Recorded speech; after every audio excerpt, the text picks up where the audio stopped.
Alright, hello everybody. It is I, Ferret. I'm going over some tanks with you guys for Tank of the Week.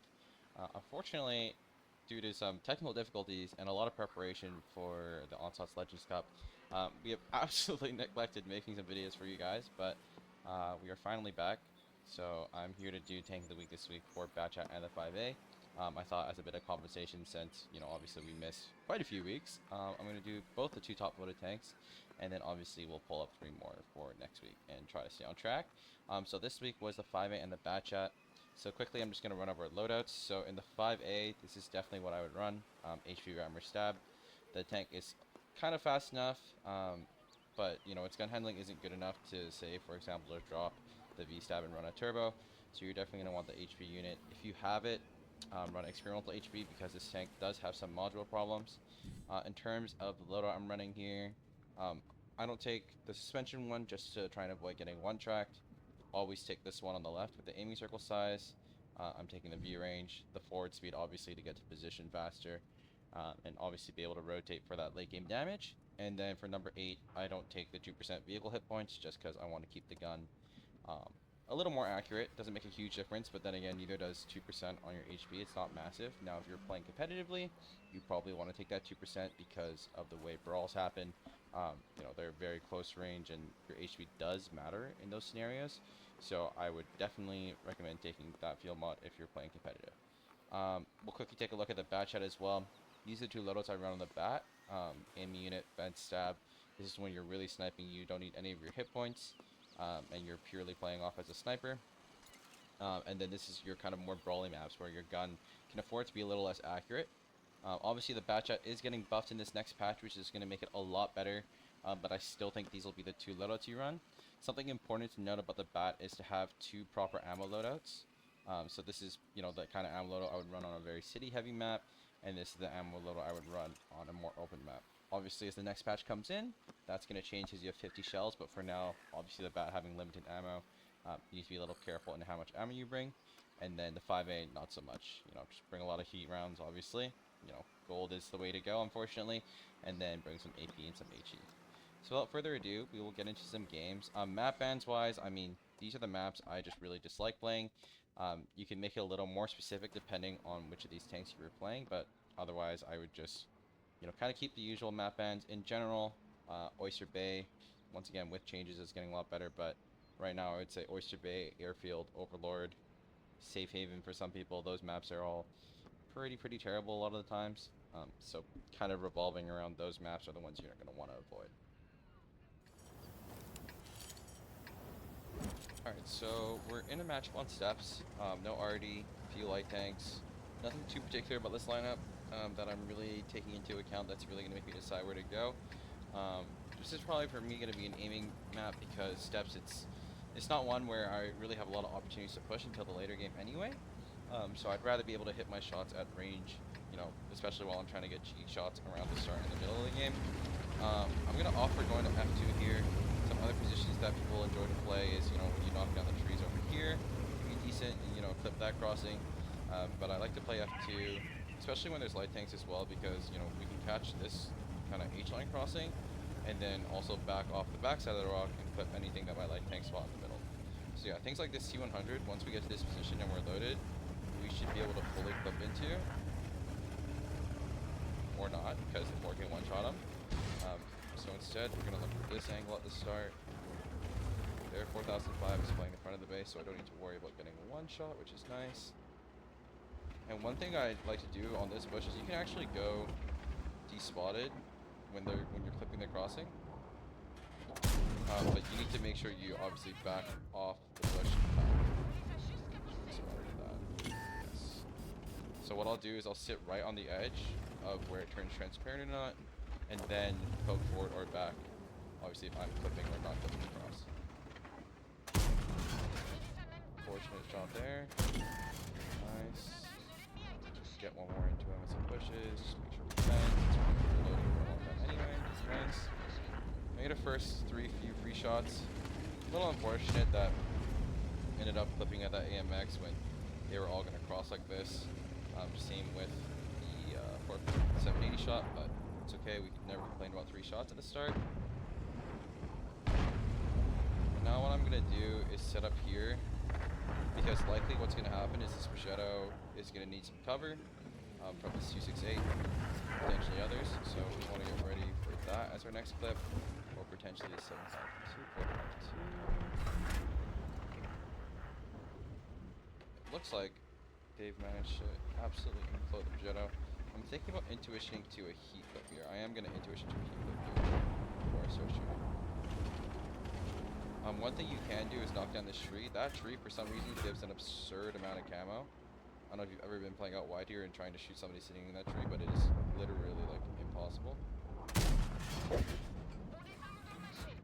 As you can see, obviously, heat rounds, higher pens, low gel velocity, but in this kind of engagement, is the optimal ammo to be shooting here.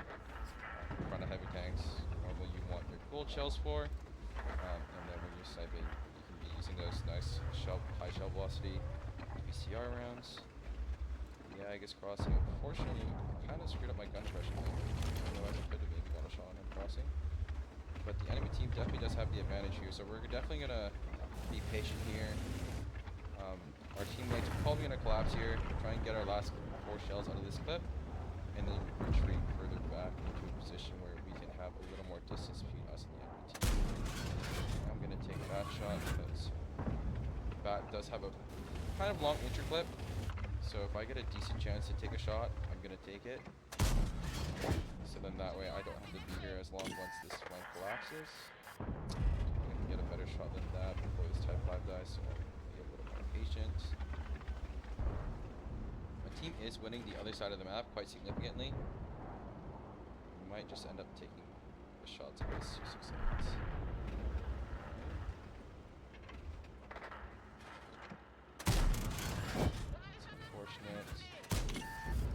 Go.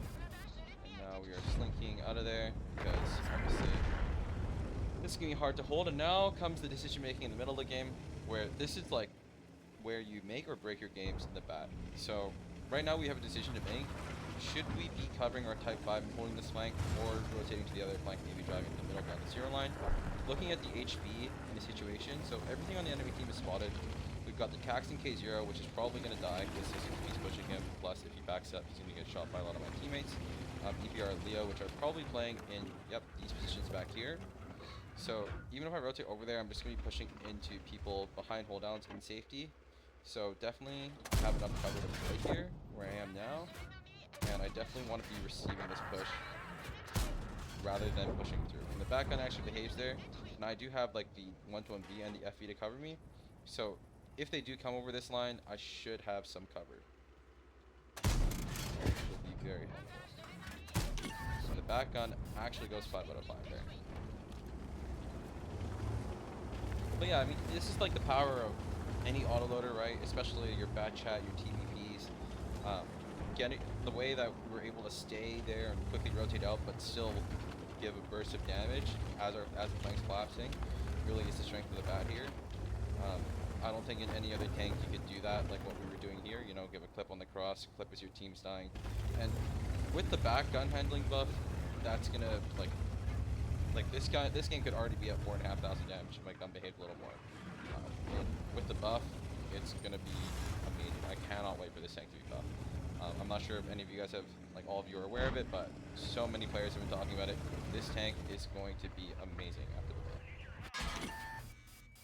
So now we're just going to push this guy. I mean, he's isolated. We have mobility. Even if his teammates are here, we will be able to rotate in time. And we do have HP to trade as well. Seems like the Yak is falling back. Leo is exactly where we expect him. EBR is actually in the middle, not where I expected him to be. I want to try and find this Yak. Our last 2 shots. Might opt for a reload here because I've got lots of time.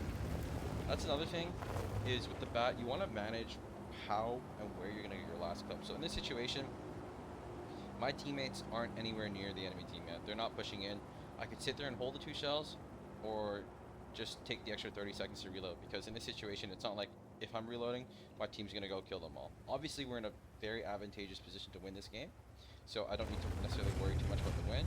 But when I push in to kind of break open the game, I want to make sure I have all 5 shells, so I'm not going in just to do 2 shots, take all the hits from my team, no offense. Now we're going to cross the field. field. The reason why I'm crossing this way, just in case the Yag is playing that bush. I'm sure many of you have been tapped by big fat TD sitting there. But I want to close the distance in a way that obviously I'm not spotted, not getting shot. And the Yag reveals his position along with TPR. Yag just fired. 1600. There's the 268. Unfortunate. I'm pretty sure that is one of the Coaching Central members. So Revis, if you're watching this video, my apologies. But you know, you must sacrifice for the video. Now, we just want to be really patient with these 3 shells. Make sure we hit them. No point in snapping them. Trap the Yag. Use them on a 1-shot. And probably just gonna have to turn and run away from this guy. Unfortunately, reloading again. Put in a good 5 shells. But you can see there, with how many tanks were left and how many openings there were, no reason not to take my time and reload there in the bat.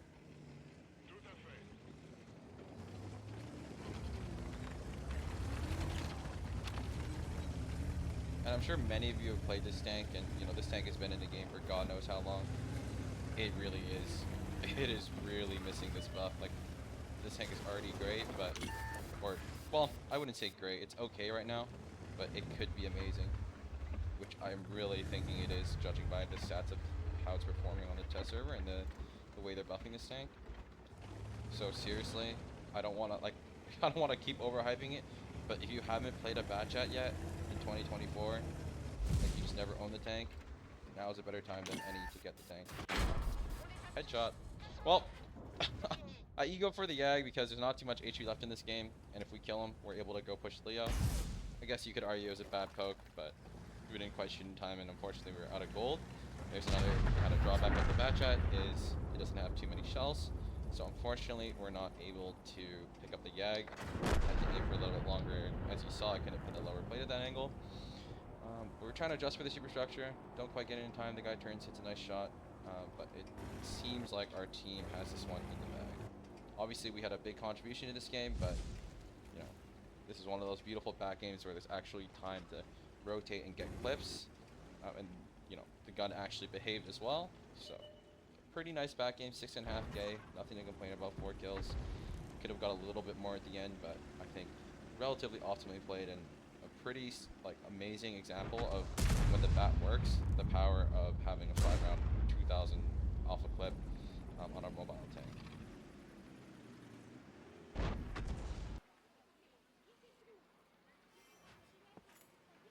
Alright, so our team ends up finishing this one off. It ends up being a little close, but, you know, not a terrible game by any means.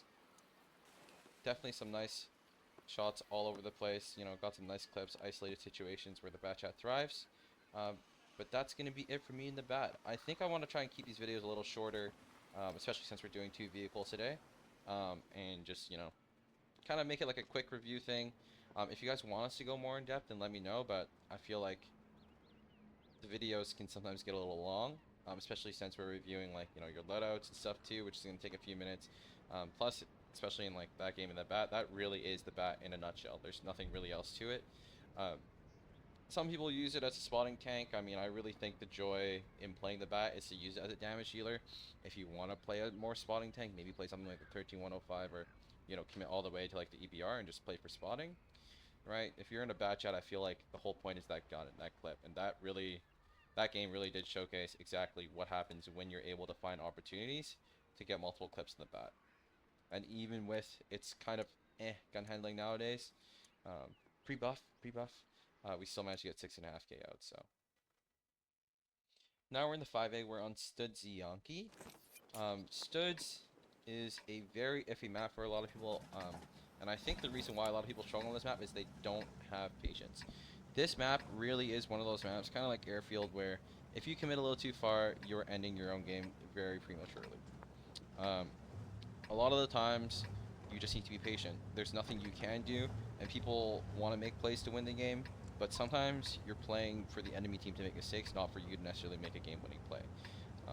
So, just to emphasize, especially on this map, regardless if you're going south or north, I'm going to be going north. There's a lot of heavy tanks, some rolling TDs as well. And I want to play a close range of my 5A because the gun isn't amazing as a sniper. to be patient in the positions you can commit to. So like for example in the city, it's really hard really to commit past this 5 line, and the same is vice versa in the south. It's really hard to kind of commit past this 5-6 line.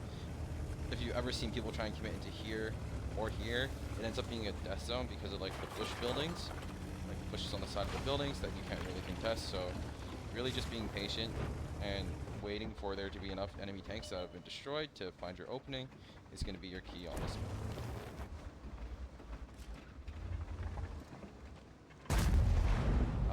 My 60 TP put his gun barrel inside my turret there, so I'm not able to get the shot. He's kind of being really annoying being here, and unfortunately I don't quite want to poke on a 268 with 400 pen into my 5A side armor. For those of you that don't know, the 5A hull armor is not great, and neither is its turret. So we really want to be careful here, trying to bait the shot from the 268. Okay, we take one from a Panzer 7 instead, which we somehow don't spot until super late, which kind of blows, but we can hold the angle on him. I'm hoping I'm not exposing to the 268. I don't think I should be, because we're side scraping very sharply to him. Now it's just about being patient. Nothing really to do. Esconk has somehow managed to push underneath without just exploding. But if a TD or something is playing at B0 like the grill or the 4K, he is going to die very soon, so we shall see. Maybe there is a rare opportunity to push up in this game. If that's the case, I'll probably debate this 268 shot. He got spotted right here. 100 maybe?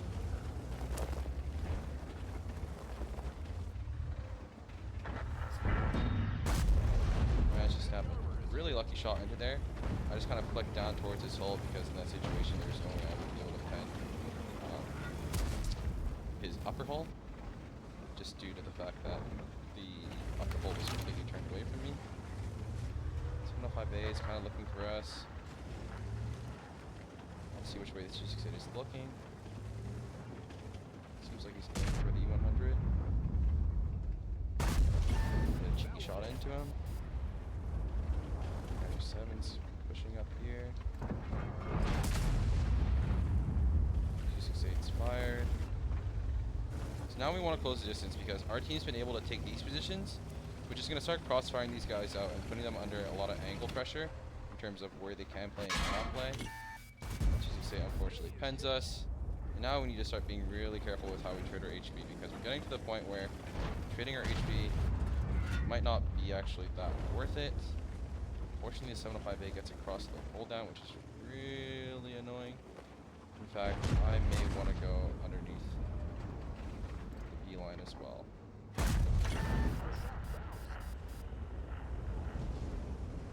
Get back off here and be a little careful of the south.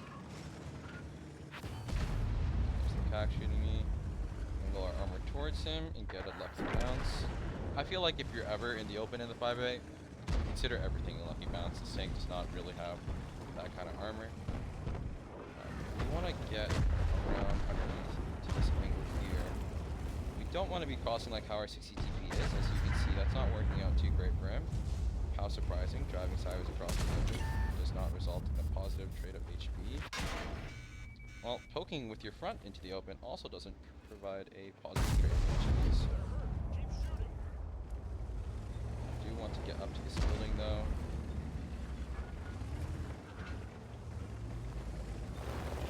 I'm trying to beat this mouse. This mouse seems mildly intelligent. Say mildly.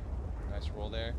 And we're using this building to stay safe from the 140 and all those things that are shooting us from the side, while still being able to poke onto this mouse here.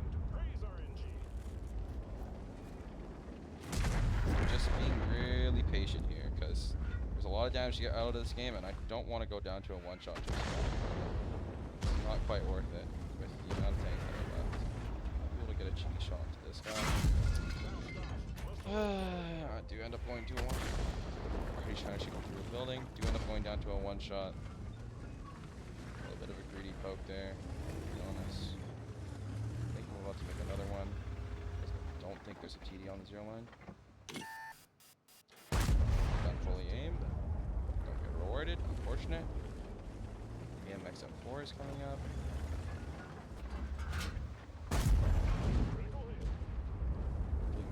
7 fires.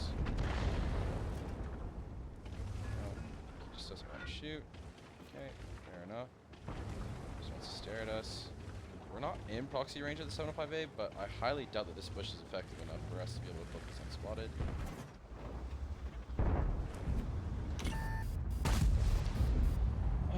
Absolutely fluffed my gun depression there like an idiot. I moved over slightly to the left for no reason, so I wasn't able to get the proper gun depression on this shot. That's much better. 113 should pick that guy up. Beauty. And now we might be able to start firing this guy. Nope, he loses his whole tank. There's the I-7.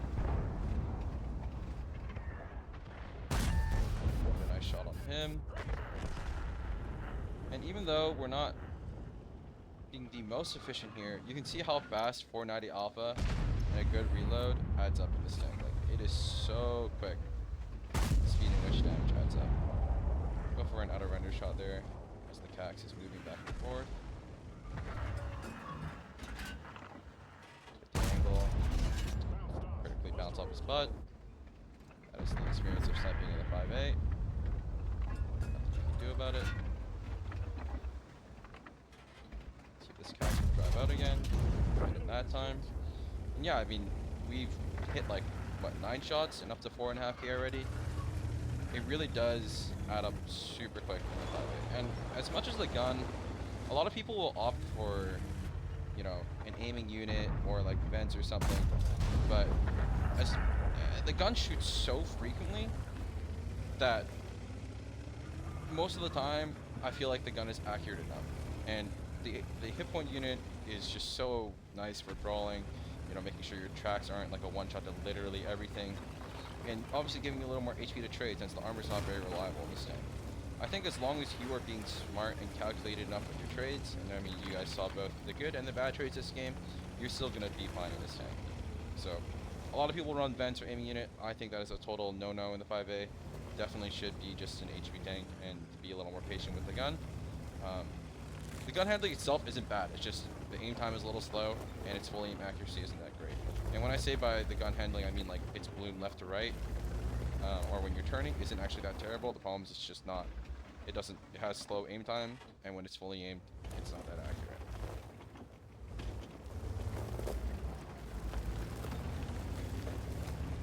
So now we just need to be a little patient. I would like to retake this flank if we can, because what will likely have happened is, you know, even though my CCTV is on the 0 line, if we think about the reaction of the enemy team, a lot of times people are afraid to push past this for good reason. It's just really hard to push through. And they've noticed that we've kind of started intruding their base, so they will probably have rotated back. It looks like our guy's getting RD'd out, so I kind of want to repressure on this flank. It looks like they're actually already repushing the other side, which is a little unfortunate because we've already fully rotated out. But hopefully we can catch somebody slouching on this side. We do have kind of not a lot of hit points left, but I swear it would have been really nice to not have taken that shot from the 140. But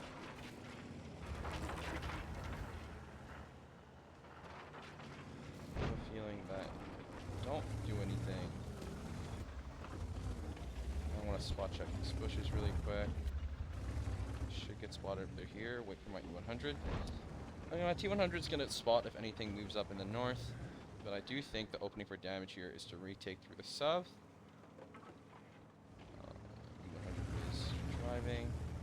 This I-7 shouldn't be that healthy.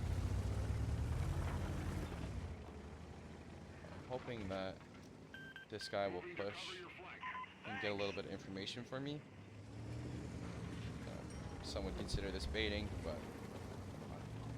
could be sitting in the corner, so this is still better than that. Let's see if he's gonna get spotted / spot anything. I mean, things like that tree being down there, that is really scary. That really tells me like signs of like people still camping this flank. Is he spotted? Am I spotted? Shit, that tree. Don't get spotted. Okay, I think I'm comfortable to take the hole. When I get spotted shooting there, you have to be in a really weird position to spot me only going into the hole. So 140 is rotated all the way back. Now we're actually probably going to make this long rotation all the way across the map and go back for the heavy and the medium. Unfortunately, I think my T-100 is getting caught, which kind of sucks. This bush, see if we can spot anything. Nothing. He's gotten caught. I think I just want to hide out here for a little bit and see if I can catch out the enemies making any kind of rotation. Maybe this I-7 crosses back through here. I'm gonna load AP just because of all the stuff in the way.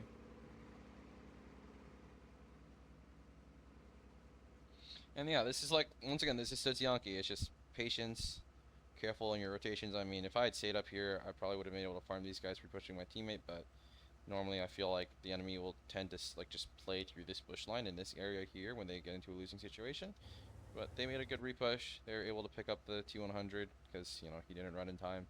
So now we gotta be really careful on trying to figure out where these enemies are. Pinging A5. There's the grill. Spot him. Kill him. Don't even get spotted for it. And there's that patience getting rewarded for just chilling in this bush and waiting to see if the enemy's going to make any kind of mistake. And I mean, once again, that play, like, a lot of people might feel like, hey, I'm not doing anything right now. I feel like I should be going somewhere doing something. There was nothing for me to really do. I could rotate all the way back north, but this 140 is kind of covering anybody, right? I could try and push through the south, right? But I didn't know where the grill is. If I find the Cax, there's a decent chance he doesn't roll me, so it's actually like, okay. But if I run into the grill, obviously I don't have enough hit points for that. You can see here, I'm taking my time to kind of check through the obvious angles that people tend to get spotted at a lot. And now the Cax, so we know all three of them are north. I'm going to take this opportunity to kill the artillery. It's just free damage, so why not? The entire enemy team is rotated north, so I'm definitely going to want to clean up here, kill the artillery, and then move back north myself. I actually killed the Cax already. And for those of you who, you know, play for the win, maybe this is the kind of situation where you hop on the cap. I play for damage, so unfortunately I will not be hopping on that cap circle. Take our time, let it aim.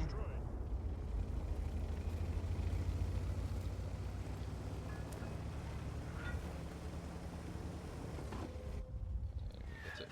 Find out where the other arty is. So he is probably in A0. The 140 is a little healthy. Now we have a decision to go for the 140 and the I-7 or to go for the artillery. Seeing these guys with HP, the problem is if I don't go for them, they will likely be able to kill me as I go over towards the 0 line. Plus, the bat already has gotten himself spotted anyway. Can we hit this insane shot? No, we cannot. Fortunate. Although we might respot him here if he stays on the high side. No, he's staying on the low side. Weirdly intelligent artillery player. And I want to play on the outside here so my serve can cover me. I don't want to get too frisky. And I would actually not mind proxying the opponents here. Or that's fine. Because I want information on how they're playing their angles. Beautiful. Make this guy a one shot. She's poking me now. 140 is probably going to pop up behind me. So I'm going to turn around for that. There's the 140 actually. Cross map him. Beautiful shot. Really good aim there. Now 50 seconds to... Ah! My serve gets him. Come on, go get the arty. I feel like that was, like, once again, the most we could have done this game. But hopefully our team can clutch up the win here. And, I mean, look, man, all this commentary was live, and all I'm saying is, this is what I mean about Sotzianki. You gotta be patient. Like, this was a freaking 15-minute game. And, you know, I had some poor aim on the Panther 7, and, you know, I bled one extra shot, but just by being patient, I keep myself alive, and, you know, we have another massive game of 6.5K. So, I mean, I wish this stuff was, you know, I would say it's not scripted, even though it really looks like it does. We have two 6.5K games back to back, but that's going to be this week's video. Some quick gameplay on the Bat and the 5A, both amazing tanks. I'm glad you guys voted for them. Really excited to see the Bat get buffed. Not quite ace tankers in either of these games, but I can't complain about 6.5K. Aside from that, guys, please vote on the next video. Please give us feedback. Let me know if you guys want more or less games. I feel like in this situation where we have two pretty awesome games back to back, there's nothing really to talk about. Also, not that this really is proof, but these are the only two games I've played today on my account since I've logged on. So, these are all one-take videos for the most part. But yeah, that's all from me today. I hope you guys enjoyed. I hope you guys understand kind of our opinion on the Bat and the 5A. And if you guys have other ideas on how you like to play these tanks or the loadouts you run, feel free to discuss it in the Discord. There's not necessarily, there are loadouts that are wrong, but there's other alternate loadouts that are acceptable. So if you have other kind of weird, funky loadouts that you enjoy using on these tanks, feel free to let us know. But that's going to be it from me today, and I will catch you guys in the next one. See ya.